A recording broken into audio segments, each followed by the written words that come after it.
Hello friends, நம்ம இன்றைக்கி எதை பற்றி பார்க்க போகிறோம்னா கோழிகளுக்கு போடப்படும் வேக்சின், அதாவது என்டி. இந்த என்டி என்ற என்ன, நியூ கேஸ்லர் டிசீஸ், அதாவது ராணிக்கெட் நோய்க்கு போடப்படுகிறது.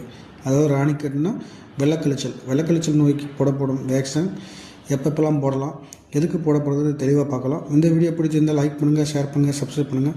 வாங்க வீடியோக்குள்ளே போகலாம். இந்த என்டிகுலோன் 30 இந்த வேக்சின் நம்ம எதுக்கு போடுறோம்னா, வெள்ளக்கழிச்சல் நோயிலிருந்து கோழிகளை பாதுகாப்புக்கான வருமுன் காத்தல் முறையில் முதல்ல நம்ம எப்படி குழந்தைகளுக்கு வேக்சின் போடுறோமோ நோய்கள் வராமல் இருக்குது, அது மாதிரியும் நம்ம முன்னாடி இந்த வேக்சின் போடுறதுனால அந்த நோயிலிருந்து இந்த கோழியை காப்பாற்றி அந்த நோய் வராமல் பார்த்துக்கிறோம். இது எப்பப்பெல்லாம் அந்த பிராய்லர் கோழியில் போடணும்னா 6 இறக்குன்னா 5ஆவது நாள் ஒரு டோஸ் ஐ ட்ராப்ஸ் பண்ணணும். அதிலிருந்து மறுபடியும் அதோடைய 2வது டோஸ் நம்ம 20ஆம் நாள் தரணும். ஏன் 20 நாள் தரணும்னா, நம்ம ஆல்ரெடி 5ஆவது நாள் கொடுத்த அந்த வேக்சின் அதோட டைட்டர் அப் டு 15 நாள் வரைக்கும் அது டைட்டர் இருக்கும். அதுக்கடுத்து குறைய ஆரம்பிச்சிடும்.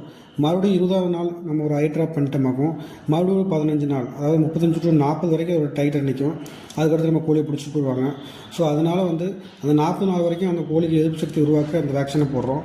ஏன்னா இந்த வேக்சின் ரொம்ப முக்கியமான வேக்சின். இந்த வேக்சின் போடலன்னா பெரும் நோயான ஆடியிலிருந்து இந்த கோழியை காப்பாற்ற முடியாது. ஏன்னா மாட்டாடு ரொம்ப ஹெவியாக இருக்கும். மாட்டாடி ஸ்டார்ட் ஆனால் டெய்லி 2, 5, 6, 10 அந்த மாதிரி பிரச்சனைஸ் வைஸ் மாட்டாடி போயிட்டே இருக்கும். அதனால் ப்ராய்லர் ஃபார்மில் ரொம்ப முக்கியமான வேக்சின் ஒன்று இந்த என்டி. ஸோ என்டி கம்பல்சரி போடுறது தான் நம்ம இந்த மோசமான அந்த வைரல் இன்ஃபெக்ஷன் நம்ம கோழியை காப்பாற்ற முடியும். தேங்க்யூ.